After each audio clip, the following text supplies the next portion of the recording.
We challenge you to find a better villa at just rupees 1.29 crores in Kelambakam, Moyamar.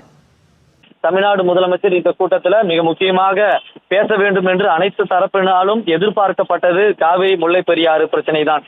அதாவது கீழ்நிலை மாநிலங்களில் நியாயமான நீர் உரிமை பாதுகாக்கப்பட வேண்டும் என்றும் உச்சநீதிமன்ற தீர்ப்புகள், நடுவர்மன்ற தீர்ப்புகள் மற்றும் சட்டப்பூர்வமான அமைப்புகள்ல முடிவுகள் முழுமையாக நடைமுறைப்படுத்த வேண்டும் என்று முதலமைச்சர் பேசியிருக்கிறார். அதிலும் குறிப்பாக காவிரி விவகாரத்துல உச்சநீதிமன்ற தீர்ப்பு காவிரி நீர் மேலாண்மை ஆணைய முடிவுக்கும் உரிய நேரத்தில் அமுல்படுத்த வேண்டும் எனவும் அறிவுறுத்தியிருக்கிறார். முல்லை பெரியாறு நீர்மட்டத்தை 152 அடியாக உயர்த்துவது தொடர்பான நீதிமன்ற வழிகாட்டுதலையும் முதலமைச்சர் இந்த கூட்டத்தில் குறிப்பிட்டிருக்கிறார்.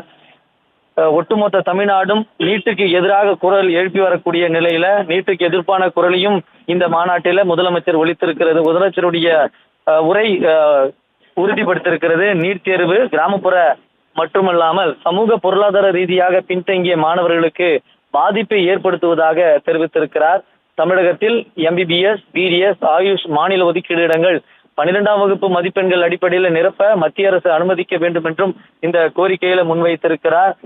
பல்வேறு தென் மண்டல முதலமைச்சர்கள் பங்கெடுத்துக்கக்கூடிய இந்த மாநாட்டில் பொதுவாகவே நீர் பகிர்வை குறித்து கர்நாடகா முதலமைச்சர் நதிநீர் இணைப்பை பற்றி பேசியிருக்கிறார். அதே போல தமிழ்நாடும் புதுச்சேரியும் நீர் மேலாண்மையில ஒன்றிணைய வேண்டும் என்று பாண்டிச்சேரியுடைய துணைநிலை ஆளுநர் பேசியிருக்கிறார். இந்த வகையில அதனை இன்னும் உறுதிப்படுத்தும் வகையில தமிழ்நாடு முதலமைச்சரும் காவிரி விவகாரத்தை கையில் எடுத்து இந்த தென்மண்டல முதலமைச்சர் பங்கேற்கக்கூடிய இந்த குழுவில் பேசியிருக்கிறார். காவிரி முல்லை பெரியாறு விவகாரத்தை பொறுத்த வரைக்கும் கீழ்நிலை மாநிலங்களில் நியாயமான நீர் உரிமைகளை பாதுகாக்கப்பட வேண்டும் என்று அறிவுறுத்தி இருக்கிறார். முதலமைச்சருடைய இந்த உரையில மிக முக்கிய குறிப்பாக இது இடம்பெற்றிருப்பது இந்த விவகாரத்துல கூடுதல் கவனத்தை ஏற்படுத்தியிருக்கிறது. உச்சநீதிமன்ற தீர்ப்புகள், நடுவர்மன்ற தீர்ப்புகள் மற்றும் சட்டப்பூர்வ அமைப்புகளினுடைய முடிவுகள் முழுமையாக நடைமுறைப்படுத்த வேண்டும் என்று முதலமைச்சர் இந்த கூட்டத்திலே பேசியிருக்கிறார். அதே போல பெங்களூரு ஓசூர் மெட்ரோ இணைப்பு பற்றியும் பேசியிருக்கிறார். அதாவது கர்நாடகாவினுடைய பொம்மச்சந்திரா முதல் தமிழ்நாட்டின் ஒசூர் வரை பெங்களூரு மெட்ரோ நீடிக்கப்படுவதை விரைந்து செயல்படுத்த வேண்டும் என்றும் அறிவுறுத்தியிருக்கிறார். இது தென்னிந்தியாவினுடைய மிக முக்கியமான மாநிலங்களுக்கு இடையேயான மெட்ரோ இணைப்பாக அமையும் என்றும் தமிழ்நாடு முதலமைச்சர் தெரிவித்திருக்கிறார். தென் மாநிலங்களுக்கு ஒருங்கிணைந்த பொருளாதார மண்டலத்தை உருவாக்க வேண்டும் என்றும் அறிவுறுத்திருக்கிறார். அதாவது மாநில எல்லைகளை கடந்து பொதுவாக தொழில் மற்றும் சரக்கு போக்குவரத்து மையங்கள் உருவாக்கப்பட வேண்டும் என்றும் உற்பத்தி மையங்கள், துறைமுகங்களை இணைக்கும் சரக்கு மற்றும் தொழில் வழித்தடங்களை உருவாக்க வேண்டும் என்றும் இதனால் ஏற்றுமதி போட்டித்திறன் மற்றும் வெளிநாட்டு முதலீடுகள் அதிகரிக்கும் என்றும் தெரிவித்திருக்கிறார். ட்ரக் ஃப்ரீ தமிழ்நாடு என்று தமிழ்நாடு முதலமைச்சர் போதைப்பொருள் ஒழிப்புக்காக ஸ்டார்ட் ரன் என்ற ஒரு மாரத்தானை உருவாக்கி இருந்தார். அதே போல ட்ரக் ஃப்ரீ சவுத் இந்தியாவை உருவாக்க வேண்டும் என்றும் குறிப்பிட்டிருக்கிறார். முன்னதாக கேரளாவினுடைய ஹோம் மினிஸ்டர் மற்றும் தமிழ்நாடு முதலமைச்சரும் இந்த ட்ரக் ஃப்ரீ சவுத் இந்தியா தொடர்பாக ஆபரேஷன் டூஃபான் என்பது தொடர்பாக ஆலோசனையும் நடைபெற்றது.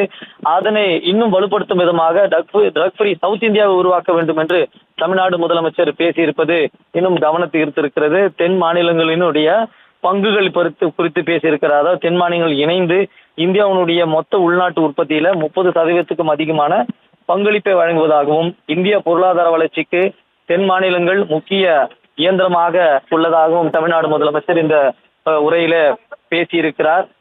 அதே போல கடல் பொருளாதாரத்திற்கு முக்கியத்துவம் அளிக்கப்படும் வகையில பேசியிருக்கிறார். துறைமுகங்கள், கடலோர கப்பல் போக்குவரத்து, மீன்வளம், கடல் சார்ந்த தொழில்கள், கடல்சார் சேவைகள், கடலோர சுற்றுலா ஆகியவற்றை ஒருங்கிணைத்து ப்ளூ எக்கானமியை வளர்க்க வேண்டும் என்றும் 1076 கிலோமீட்டர் நீள கடற்கரையை கொண்ட தமிழ்நாடு தென் மாநிலங்களுடன் இணைந்து செயல்பட தயாராக இருப்பதாகவும் முதலமைச்சர் இந்த கூட்டத்தில் தெரிவித்திருக்கிறார்.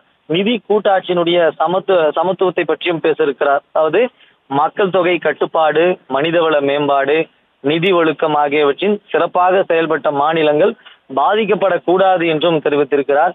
சிறப்பு சலுகை கேட்கவில்லை, நியாயமான மற்றும் சமமான அணுகுமுறையே கேட்கிறோம் என்ற கருத்தையும் தமிழ்நாடு முதலமைச்சர் முன்வைத்திருக்கிறார்.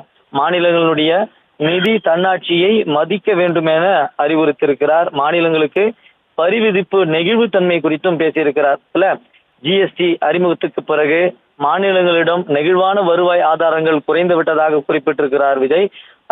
அதனைத் தொடர்ந்து அனைத்து மாநில அரசுகளும் இணைந்து வரி விகித நிர்ணயத்தில் மாநிலங்களுக்கான நெகிழ்வுத்தன்மையை மீட்டெடுக்க வேண்டும் என்றும் குறிப்பிட்டிருக்கிறார். காவிரி முல்லை பெரியாரை தொடர்ந்து காவிரி விவகாரத்தில் உச்சநீதிமன்ற தீர்ப்பையும் காவிரி மேலாண்மை ஆண்மை முடிவுகளையும் உரிய நேரத்தில் அமல்படுத்த வேண்டும் என்றும் தெரிவித்திருக்கிறார். நீட்டுக்கு எதிராக தமிழகத்தினுடைய நிலைப்பாட்டையும் உறுதியாக முதலமைச்சர் அவருடைய உரையிலே தெரிவித்திருக்கிறார். தொகுதி மறுவரை தென்னிந்திய மாநிலங்களின் பிரதிநிதித்துவம் குறையக்கூடாது என்றும் இந்த உரையில தெரிவித்திருக்கிறார். இதுபோல தமிழ்நாட்டில் மிக முக்கியமான பிரச்சனைகளை குறித்து தென்மண்டல குழுவுல முதலமைச்சர்களுக்கு உரையின் பொழுது தற்போது தமிழ்நாடு முதலமைச்சரும் பேசியிருக்கிறார். இதுல விரிவாக பார்த்தோம் என்றால் இதுல காவிரி முல்லை பெரியாறு பிரச்சனை, மாநிலங்களுக்கு வரி விதிப்பினுடைய நெகிழ்வுத்தன்மை, நிதி கூட்டாட்சி சமத்துவம், கடல் பொருளாதார முக்கியத்துவம், பெங்களூரு ஓசூர் மெட்ரோ இணைப்பு, தென் மாநிலங்களுக்கு ஒருங்கிணைந்த பொருளாதார மண்டலம், போதைப் பொருள் தடுப்பு மாநிலங்கள் ஒருங்கிணைய வேண்டும் என்று ஒரு அறிவுறுத்தலை வைத்திருக்கிறார். அதே போல தென் மாநிலங்களுடைய பங்கு, அதாவது ஜிஎஸ்டி பங்கை பற்றியும் முதலமைச்சர் விரிவாக பேசியிருக்கிறார். இன்று உள்துறை அமைச்சர் அமித்ஷா தலைமையில தென் மண்டல முதலமைச்சர்கள் குழு நடைபெற்றது.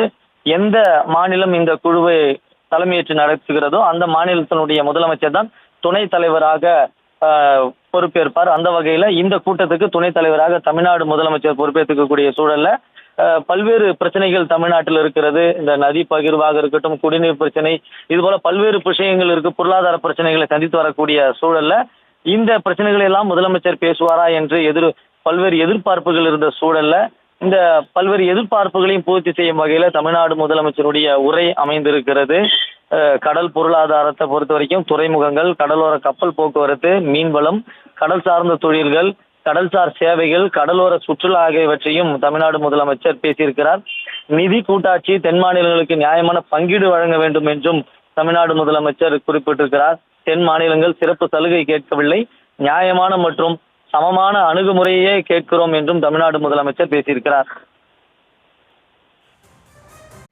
We challenge you to find a better villa at just rupees 1.29 crores in Kelambakam, OMR.